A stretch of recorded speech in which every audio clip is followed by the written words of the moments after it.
8th standard சயின்ஸில் unit 12 பார்க்குறோம். அணுவோட அமைப்பு. கிரீக் தத்துவ மேதை டெமாக்ரட்டிஸ் அப்படின்றவர் பிளக்க இயலாத மிக சிறிய துகள்களை அணு அப்படின்னு அழைத்தார். அதாவது டெமாக்ரசி என்ன சொல்லுது, எதையுமே ரொம்ப பழக்கக்கூடாது, அதனால் பிளக்க இயலாத மிகச்சிறிய துகளை அணு என்று அழைத்தார். அடுத்து ஜான் டால்டன் வந்து ரொம்ப கஷ்டப்படுற ஃபேமிலியில் நெசவு குடும்பத்தில் இருந்து 12வது வயசில் டீச்சர் ஆகி அடுத்து ஒரு 7 வருஷத்தில் ஹெட் மாஸ்டர் ஆகி 1973 மான்செஸ்டர் காலேஜில் ஃபிசிக்ஸ், கெமிஸ்ட்ரி, மேத்ஸ்க்கு வந்து ப்ரொஃபஸராகவே ஆயிருக்கார். இவர் இறுதி காலம் வரை என்ன பண்ணார்னா அட்மாஸ்பியர் எப்படி இருக்குது, மழை அளவு எப்படின்னு இருக்குன்னு பதிவு செஞ்சுக்கிட்டே இருந்திருக்காரு. நல்ல ஒரு வானியல் ஆராய்ச்சியாளராக இருந்திருக்காரு. இவர் வந்து நிலக்கரி, கிராஃபைட், வைரம் இதெல்லாம் கார்பன் அணுவால் உருவானது, ஆனால் இதோட பண்புகள் வேறுபடுகின்றன அப்படின்னு சொல்லியிருக்காரு. ஸோ நிலக்கரி, கிராஃபைட், வைரம் எல்லாமே கார்பன் அணுனால தான் உருவாகிருக்கு, ஆனால் அதோட பண்புகள் வேறுபடுது அப்படின்னு சொல்கிறாரு. 1878 சர் வில்லியம் க்ரூக் அப்படின்றவர் மின்னிறக்க குழாயை வந்து கண்டுபிடிச்சார். அதுக்கு அவர் பேரே வச்சுக்கிட்டாரு, க்ரூக் கதிர்கள் அப்படின்னு சொல்லிட்டு. இது வந்து மின்வாய்களுக்கு இடைப்பட்ட பகுதியில் ஒளிக்கற்றையை செலுத்தி க்ரூக் கதிர்கள் இல்லாட்டி கேத்தோடு கதிர்கள், க்ரூக் கதிர்கள்னால் அந்த நெகட்டிவ் கதிர்கள், கேத்தோடு கதிர்களை வந்து எப்படி இவர் வந்து கண்டுபிடிச்சிருக்காரு. அடுத்து மின்சாரம் காற்றின் வழியே பாயும் போது வாயு மூலக்கூறுகளின் இருந்து எலக்ட்ரான் வெளிவருவதால் அயனிகள் உருவாகின்றன.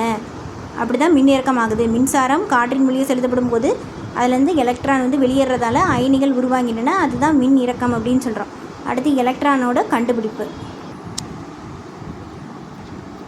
எலக்ட்ரான் கண்டுபிடிப்பு வந்து 10,000 வோல்ட் இல்லை அதுக்கும் மேலே கரண்ட்டை வந்து ஒரு வாயு நிரப்பப்பட்ட மின்னிறக்க குழாயில் செலுத்துகிறப்போ ஒரு ஒளிர்தல் ஏற்படுது. அந்த ஒளி தான் வந்து எலக்ட்ரானை கண்டுபிடிக்கிறது காரணம். கேத்தோடு கதிர்கள் எலக்ட்ரான் என பெயரிடப்பட்டது. கேத்தோடு கதிர்கள், அந்த கேத்தோடு கதிர்கள் வந்து அதுக்கு வந்து ஒரு நிறை உண்டு, இயக்க ஆற்றல் உண்டு, எல்லாமே உண்டு.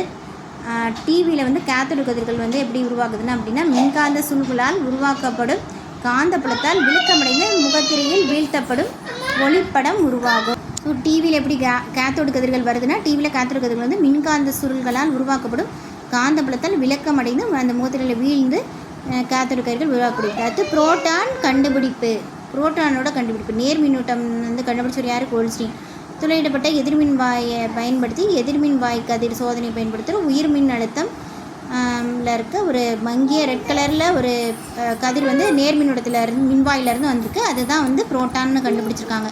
கண்ணுக்கு புலப்படாத கதிர்கள் துத்தநாக சல்ஃபைடு பூசப்பட்ட திரையில் வீழப்படும் போது விசிபிள் ஒளியை வந்து ஒளிரும் அப்படின்னு ஒளிரும் பொருட்கள், அதுதான் வந்து உண்மையிலும் அதுதான் ஒளிரும் பொருட்கள்னு அழைக்கப்பட்டது. கண்ணுக்கு புலப்படாத கதிர்கள் கூட துத்தநாக சல்ஃபைடு பூசப்பட்ட ஒரு திரையில் போய் வீழ்த்தினோம்னா அதில் வந்து அது வந்து ஒரு ஒளியை உமிழும் அப்படின்னு சொல்லிட்டு அதுதான் ஒளிரும் பொருட்கள் அப்படின்னு சொல்கிறாங்க. ஹைட்ரஜன் வாயுவை மின்னிறக்க குழாயினுள் எடுத்துக்கொள்ளும் போது பெறப்படும் நேர் மின்னூட்டம் புரோட்டான் எனப்படும். ஹைட்ரஜன் வாயு ஒரு எலக்ட்ரானை நீக்கும் போது ஒரு புரோட்டான் வந்து கிடைக்கும் அப்படின்றாங்க. புரோட்டான் என்பதுனா புரோட்டான் ஹைட்ரஜன் அயனி தான். ஜேம்ஸ் சாட்விக் தான் நியூட்ரானை கண்டுபிடிச்சார். ஸோ எலக்ட்ரானோட வேல்யூ 9.1 × 10⁻28 -28. புரோட்டான் 1.6 × 10⁻24. நியூட்ரான் 1.6 × 10⁻25. இது ரெண்டும் சேம் தான். இது வந்து நியூட்ரல், பாசிட்டிவ், நெகட்டிவ். அடுத்து ஜே தாம்சன் வந்து 1904 அணுக்கொள்கை. அணு வடிவம் வந்து 10⁻10 மீட்டர் ஆரம், கோலம் போன்றது அப்படின்னா ப்ளம் புட்டிங் மாதிரி இருக்கும், தர்பூசணி பழம் மாதிரி இருக்கும் அப்படின்னு சொல்லிட்டு நிறைய வந்து கண்டுபிடிச்சிருக்காரு. ஓகேவா? ஜேன்றவர் ப்ளம் புட்டிங், தர்பூசணி ஜேன்னு வந்து சாப்பிட்டுட்டே இருக்காருன்னு அவங்க சொல்லலாம். ஜே தாம்சன் இந்த இதெல்லாம் சொல்லியிருக்காரு. பட் அதில் கொஞ்சம் பாசிட்டிவ் பாயிண்ட்ஸும் இருக்குது, நெகட்டிவ் பாயிண்ட்ஸும் இருக்குது. ட்ராபேக் என்னென்னா நடுநிலை, அதை பற்றி இவர் சொல்லவே இல்லை. பாசிட்டிவ் நெகட்டிவ் பற்றி மட்டும்தான் சொல்லியிருக்காரு. அடுத்து ரூதர்ஃபோர்டு வந்து தான் வந்து பாசிட்டிவ் புரோட்டான், எலக்ட்ரான், நெகட்ரான் எல்லாத்தையும் பற்றி சொன்னார். ஆர்பிக் கூட்டு, இணைதிறன் கூட்டு, நடுநிலை தன்மை எல்லாமே வந்து எக்ஸ்பிளைன் பண்ணியிருக்காரு ரூதர்ஃபோர்டு. ஜே தாம்சன் வந்து ஜஸ்ட் 2 பழம். ரூதர்ஃபோர்டு போர்டில் வச்சு எல்லாமே டீட்டெயிலாக எக்ஸ்பிளைன் பண்ணியிருக்காரு. உலோக அணு வந்து இணைதிறன் கூட்டில் 1லேருந்து 3 வரைக்கும் இருக்கும். ஸோ அது வந்து எலக்ட்ரான் இழந்து நேர்மறை இணைதிறனாக இருக்கும்.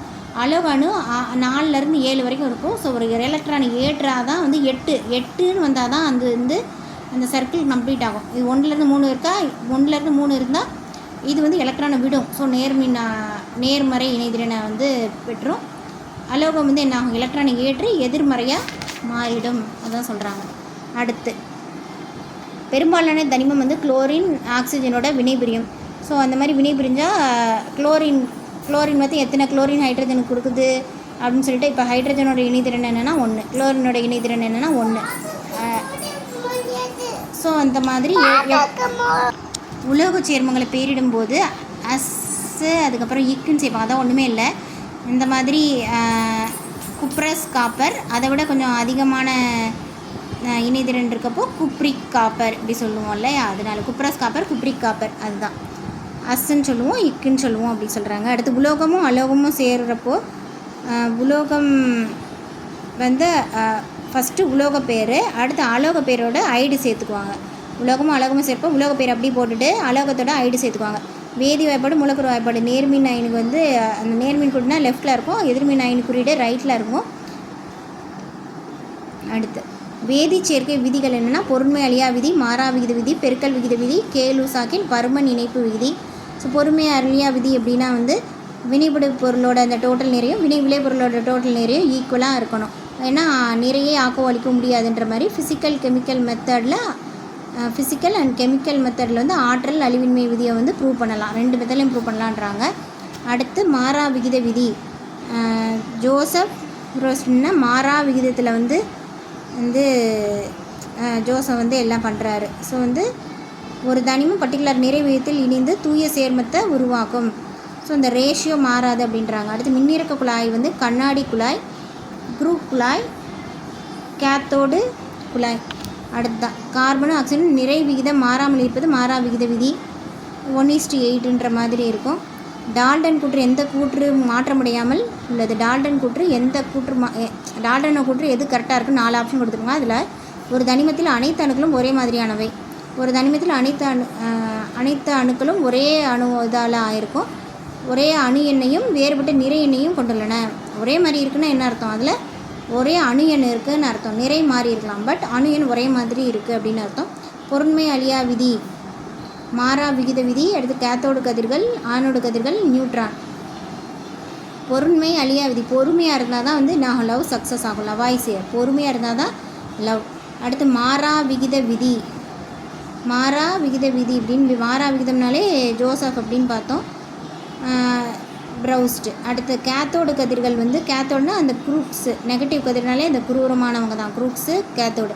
ஆனோடுனா கோல்டு மனசு இருக்கவங்க தான் ஆனோடு. அடுத்து நியூட்ரான் வந்து சாட்விக். இது நமக்கு தெரியும், இது பேசிக் தான்.